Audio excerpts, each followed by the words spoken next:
چلتے چلتے ایک بہت ہی ضروری بات آپ حضرات سے آج کرنی ہے۔ ہو سکتا ہے کہ میری اس گفتگو سے ملک میں کئی ایسے لوگ ہوں جن کو تکلیف محسوس ہو، لیکن گزشتہ 10-15 دنوں سے سوشل میڈیا پر، اخباروں میں آپ حضرات نے سنا ہوگا کہ کامن سول کوڈ کے نام سے اخبار بھی بھرے پڑے ہیں، واٹس ایپ بھی بھرا پڑا ہے، اور ہمارا نیشنل میڈیا وہ بھی پورے زور شور سے سول کوڈ کی جو ہے وہ بات کر رہا ہے۔ مختلف لوگوں نے کہا کہ اس کے اوپر گفتگو کی جائے، تو گفتگو کا ابتدا جو ہے اس میں آپ کو ایک شعر سناؤں تاکہ آپ سمجھ جائیں کہ میں کہنا کیا چاہ رہا ہوں۔ کہا ہے نا کسی نے کہ خدایا یہ تیرے سادہ دل بندے کدھر جائیں، خدایا یہ تیرے سادہ دل بندے کدھر جائیں، کہ سلطانی بھی عیاری ہے درویشی بھی عیاری۔ کہتے یہ سادہ مسلمان جائیں کہاں، سیاستدان بھی ہم سے کھیل کر رہے ہیں اور مولوی ملا بھی ہم سے کھیل کرنے پر آ گئے، تو یہ سادہ دل بندوں کا کیا ہوگا۔ پچھلے 15 دن سے میڈیا نے ایک ماحول تیار کر دیا ٹی وی پر، واٹس ایپ کے اوپر، کہ جی کامن سول کوڈ آ رہا ہے، مسلمانوں کی یہ ہو جائے گا، اور بڑے بڑے لوگ اس میں گنتی کے چند مخلص لوگوں کو چھوڑ کر بڑے بڑے لوگ اس میں آ گئے مسلمانوں کی طرف سے کہ ایسا ہونے والا ہے، ویسا ہونے والا ہے۔ کوئی مسلمانوں کو ڈرا رہا ہے، کوئی مسلمانوں کو اکسا رہا ہے، کوئی مسلمانوں کو دھمکا رہا ہے۔ ارے اللہ کے بندے، کرنا کیا چاہتے ہو، کیا بتانا چاہتے ہو قوم کو؟ بات کامن سول کوڈ لانے والوں کی نہیں کر رہا ہوں، بات کامن سول کوڈ کے ذریعے مسلمانوں کی سیاست میں مسلمانوں کو بیوقوف بنانے والوں کی کر رہا ہوں۔ ایسے ایسے لوگ اگر کوئی پریشانی آ جائے، دکھ آ جائے، تکلیف آ جائے، تو اپنی میٹنگوں میں کہتے ہیں کہ ہمارا تعلق تو نکاح اور طلاق کے مسئلوں تک ہے، اور اب مسلمانوں کا نام لے کے کامن سول کوڈ کے ذریعے پورے ملک میں ایک ماحول بنا دیا کہ دیکھو جی مسلمانوں نے تو کہا یہ کر دیں گے، مسلمانوں نے تو ابھی کچھ بھی نہیں کہا، یہ صرف وہی لوگ کہہ رہے ہیں جو الگ الگ سیاسی پارٹیوں کی بی ٹیم بنی ہوئی ہے۔ حیرت کی بات ہے، آپ کو میں بتانا چاہتا ہوں، الگ الگ طرح کے میسج آ رہے ہیں، مولویوں کو آ رہے ہیں کہ جمعہ کی نماز میں بتاؤ اسلام کو خطرہ ہے، اسلام کو خطرہ ہے یا تمہاری کرسی کو خطرہ ہے؟ فی الحال جو پچھلے 75 سال سے مسلمانوں کے سودے کرتے آئے ہیں ان کو خطرہ محسوس ہو رہا ہے کہ اسلام کو خطرہ محسوس ہو رہا ہے؟ بہت سارے لوگ سمجھ رہے ہوں گے کہ ہم تو سمجھ رہے تھے کہ لدھیانہ سے پیغام آئے گا کہ کامن سول کوڈ کے خلاف سڑکوں پہ اترو۔ اللہ کے بندے، جس قانون کا ابھی تک ڈرافٹ تیار نہیں ہوا، ڈرافٹ سمجھتے ہیں، جس قانون کا خاکہ نہیں بنا، جس قانون کو تحریری طور پر ابھی پارلیمنٹ میں لایا نہیں گیا، جس قانون کی ابھی روپ ریکھا بنی نہیں ہے، آپ نے اور آپ کے ساتھ میڈیا والوں نے مل کے پورا ہوا کھڑا کر دیا کہ جی مسلمانوں کے خلاف کامن سول کوڈ آئے گا تو مسلمانوں کا یہ ہو جائے گا، وہ ہو جائے گا۔ میں مسلمانوں کو کہنا چاہتا ہوں کہ جو لوگ پولرائزیشن کی سیاست کر رہے ہیں، مسلمانوں کا نام لے کر دیش میں بانٹنے کی بات کر رہے ہیں، ایسے لیڈران کے پیچھے، ایسے مولویوں کے پیچھے چلنے کی کوئی ضرورت نہیں۔ ساتھی وہ ہوتا ہے جو دکھ کا ساتھی ہو، ساتھی وہ نہیں ہوتا جو سکھ کا ساتھی ہو، جو دکھ میں کہیں کہ ہم جانتے نہیں، سکھ میں تو جب بارات نکلتی ہے، بینڈ باجا بجتا ہے، ہر ایک راہگیر کھڑا ہو جاتا ہے چند لمحے تماشا دیکھنے کے لیے۔ کامن سول کوڈ ہے کیا؟ اس پہ گفتگو ہی نہیں ہوئی، بڑے بڑے اعلان آ رہے ہیں۔ ہم کب کہتے ہیں کہ ہم شریعت چھوڑ دیں گے؟ دنیا کی کوئی طاقت نہیں ہے کون ہے جو آپ کو کہہ دے کہ آپ شریعت چھوڑ دیں؟ کامن سول کوڈ ہے کیا؟ اس کی روپ ریکھا کیا ہوگی؟ وہ بنے گا کیسے؟ کیا وہ صرف مسلمانوں کے لیے بننے جا رہا ہے؟ نہیں، وہ اس ملک کے 140 کروڑ لوگوں کے لیے بننا ہے۔ کتنے لوگوں کے لیے بننا ہے جی؟ 140۔ اور ہم کتنے ہیں؟ 18 یا 20 کروڑ مسلمان۔ یہ جو باقی ہمارے بھائی ہیں، ہندو بھائی ہیں، سکھ بھائی ہیں، دلت بھائی ہیں، جتنی بھی قومیں ہیں، وہ بھی کوئی رائے دیں گی یا نہیں دیں گی؟ ابھی حکومت کوئی ڈرافٹ لے کے آئے گی کہ نہیں لے کے آئے گی؟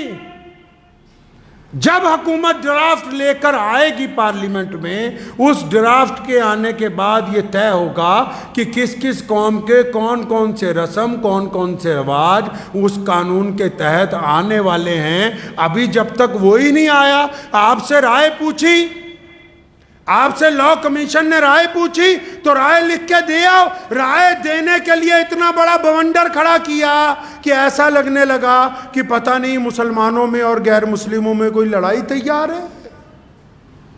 یہ پتہ ہی نہیں کہ سول کوڈ ہے کیا۔ مثال کے طور پر چھوٹی سی آپ کو میں گفتگو میں سمجھاتا چلوں بات، حالانکہ بہت سارے لوگ جن کو یہ طے ہی نہیں ہو پا رہا، سیاسی لیڈران مولویان کو بھی، کہ بھی ہم کہنا کیا چاہتے ہیں، کرنا کیا چاہتے ہیں۔ کبھی کہتے ہیں منو اور آدم ایک ہی تھا، اور اب جب کبھی منو والوں نے کوئی بات کہی تو کہتے ہیں ہم تمہاری مانتے نہیں۔ اللہ کے بندے، تم بتانا کیا چاہتے ہو مسلمانوں کو؟ کیا سمجھانا چاہتے ہو؟ اس بھولی بھالی قوم کا کرنا کیا چاہتے ہو؟ مقصد تو واضح کرو۔ ایماندار وہ ہوتا ہے، چاہے وہ عالم ہو یا سیاست دان ہو، جو لوگ کسی کی پشت پناہی کے اوپر جا کر یہ کام کر رہے ہیں، اگر ان میں دم ہے تو باہر آ کے کہیں کہ ہم فلاں سیاسی پارٹی کے ساتھ ہیں۔ یہ کیا بات ہوئی؟ تم ساتھ بھی سب کے ہو، مخالف بھی سب کے ہو، چاہتے کیا ہو؟ مسلمانوں کے ساتھ کرنا کیا چاہتے ہو؟ اس میں ان سے گلا نہیں ہے۔ وہ کہتا ہے نا، تو ادھر ادھر کی نہ بات کر، یہ بتا کہ قافلہ کیوں لٹا، مجھے رہزنوں سے گلا نہیں، تیری رہبری کا سوال ہے۔ کیا بتانا چاہتے ہو مسلمانوں کو؟ کامن سول کوڈ، پہلی بات تو سمجھ لیجئے کہ ایک ملک میں ایک ہی قانون ہے۔ مسلمان صرف بھارت میں نہیں رہتے، مسلمان صرف مکے میں نہیں رہتے، مسلمان صرف امریکہ میں نہیں رہتے، مسلمان پوری دنیا میں پائے جاتے ہیں، ہر رنگ اور نسل میں پائے جاتے ہیں۔ تو سمجھ لیجئے پہلے تو قانون ایک ہی ہے۔ کیوں؟ تھانہ ایک ہے، عدالت بھی ہر شہر میں ایک ہی ہے۔ کوئی جرم ہو جائے، پنگا ہو جائے، کوئی عدالتیں بٹی ہوئی ہیں، کوئی تھانے کچہریاں بٹی ہوئی ہیں کہ یہاں فلاں برادری کے لوگ جائیں گے، فلاں کے نہیں۔ انڈین پینل کوڈ ایک ہی ہے۔ تو اب یہ کامن سول کوڈ کیا ہے؟ کامن سول کوڈ بولتے ہیں، سول کا مطلب عام لوگوں کی جو برادریاں ہیں، برادریوں میں جو رسم و رواج ہیں، ان کے اوپر ایک ایڈوائزری کے قانون کو لے کے آنا ہے۔ مثال کے طور پر کوئی برادری ہے یا کوئی مذہب ہے، وہ کہتا جی سر کے اوپر ٹوپی پہن لو، جیسے ہم کہتے ہیں سر پہ ٹوپی رکھو نماز کے ٹائم، رکھ لیجی۔ اب اگر کوئی نمازی کہے تو میں نہیں رکھتا، ایڈوائز ہے کہ رکھ لو، نہیں رکھتے تو کوئی دھکے شاہی نہیں ہے۔ کامن سول کوڈ میں اگر یہ آ گیا کہ عدت گزارنے کی اجازت نہیں دیتی سرکار، لیکن جس بیٹی نے عدت گزارنی ہے، جب وہ خود کہتی کہ میں اللہ اور اس کے رسول کے حکم میں آ کے عدت گزاروں گی، تو اس کے ساتھ زبردستی نہیں ہے۔ 3 طلاق کا قانون آیا، مان لیا کہ پارلیمنٹ میں پاس ہو گیا، 3 طلاق اگر کسی گھر میں ہو گئی، اگر میاں بیوی دونوں شریعت کے پابند ہیں، وہ کہتے ہیں کہ ہم سے غلطی ہو گئی، ہم شریعت کے پابند ہیں، تو ان کو کون چھیڑ سکتا ہے؟ اگر ان دونوں میں سے کوئی شریعت کا پابند نہیں ہے تو بیوی کو اختیار ہے وہ جا کے وہاں مقدمہ کر دے، کیونکہ پارلیمنٹ میں قانون بنا دیا گیا 3 طلاق کا۔ جو سول قانون ہوتے ہیں وہ اختیاری ہوتے ہیں کہ وہ اختیار کیے جائیں گے یا اختیار نہیں کیے جائیں گے، لیکن یہاں مسئلہ یہ ہے کہ قانون ابھی آیا نہیں، قانون کا ڈرافٹ ابھی پارلیمنٹ میں نہیں آیا، قانون کا بھی روپ ریکھا تیار نہیں ہوئی، میڈیا والوں نے اس کا بوال بنایا، ہم نے ان کا ساتھ دینا شروع کر دیا۔ آپ تو خود کہتے تھے کہ ان لوگوں کا ساتھ نہ بنو، ان کے حصے دار نہ بنو جو ملک میں بانٹنے کی بات کرتے ہیں۔ یہ کیا بات ہوئی کہ سیاستدانوں نے گیند پھینکی اور آپ سارے کے سارے اس کے ساتھ کھیلنے لگے اور اتنا بڑا ہوا مسلمانوں کے لیے صرف کھڑا کر دیا کہ کامن سول کوڈ آ رہا ہے، فلاں تاریخ تک رائے دے دو، فلاں تاریخ تک فارم بھر دو۔ اگر فارم نہیں بھریں گے تو کیا ہم کرایہ دار ہیں بھائی؟ ہمیں نکال دیں گے کوئی؟ کرائے پہ ہیں؟ کون سی رائے دینے جا رہے ہو؟ اگر واقعی، میں بڑے ادب سے کہنا چاہتا ہوں، واقعی اگر مسلمانوں کا لیڈر بننا چاہتے ہیں جو لوگ اس ملک میں جو بار بار دعوے کرتے ہیں کہ ہمارے پیٹ میں مسلمانوں کا بڑا درد ہے، بڑی ہم تکلیف محسوس کرتے ہیں، ہمیں رات کو نیند نہیں آتی، تو میاں صاحب قوم کی قیادت صرف مسجد میں بیٹھ کے نہیں ہوگی۔ رسول اللہ کی سنت ہے اعلیٰ ترین دینی سیاست کو عمل میں لانا۔ اگر آپ میں واقعی قوم کا درد ہے تو 2024 کا الیکشن آ رہا ہے، اپنے علاقے میں جائیے، الیکشن لڑیے، ممبر پارلیمنٹ بنیے، کیونکہ جو باہر بیٹھ کے آپ پریس کانفرنس میں باتیں کرتے ہیں وہ سرکار تک صحیح طرح نہیں پہنچتی۔ جب آپ پارلیمنٹ میں بیٹھ کے اپنا دکھ درد سنائیں گے تو پھر سرکار بھی سنے گی، دنیا بھی سنے گی، اور اس کو سنانے کا کوئی فائدہ بھی ہوگا۔ تو میں تو مسلمانوں سے یہ بس گزارش کر رہا ہوں آج کہ جب تک کامن سول کوڈ کا ڈرافٹ نہیں آ جاتا، ڈرافٹ، میرا مقصد یہ نہیں ہے کہ نعوذ باللہ ہم شریعت کو نہیں مانیں گے، شریعت تو 1450 سال سے چل رہی ہے اور قیامت تک اللہ نے چاہا چلتی رہنی ہے۔ یہ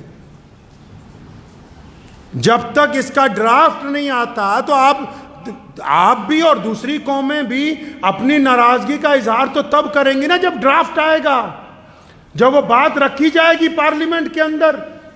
تو میں مسلمانوں سے یہ کہنا چاہ رہا ہوں، جو واٹس ایپ کھیل رہے ہیں وہ لوگ بھی، جو سوشل میڈیا پر لگے ہوئے ہیں، جو بانٹ رہے ہیں قوموں کو، جو نیشنل میڈیا کے اندر بیٹھ کے ہندو مسلم کھیل رہے ہیں، ان کو کہنا چاہتا ہوں کہ مسلمانوں کو اس ناپاک سیاست کا حصہ مت بنائیں، اور مسلمانوں کو بھی کہنا چاہتا ہوں کہ آپ اس ناپاک سیاست کا حصہ مت بنیے۔ جب ڈرافٹ آئے گا، ڈرافٹ میں اگر کوئی ایسی بات جو آپ کو لگے کہ وہ شریعت کے خلاف ہے، تو پھر اس ملک کے قانون نے آپ کو حق دیا ہے کہ آپ اپنا اعتراض درج کروائیے، آپ اپنی بات رکھیے۔ ڈرافٹ آنے سے پہلے کسی بھی ایسی سیاسی مہم کا حصہ بننے کی بالکل کوشش نہ کیجیے۔ دعا کیجیے کہ اللہ تعالیٰ مجھے بھی اور آپ سب کو بھی اس پہ عمل کی توفیق عطا فرمائے۔ وآخر دعوانا ان الحمدللہ رب العالمین۔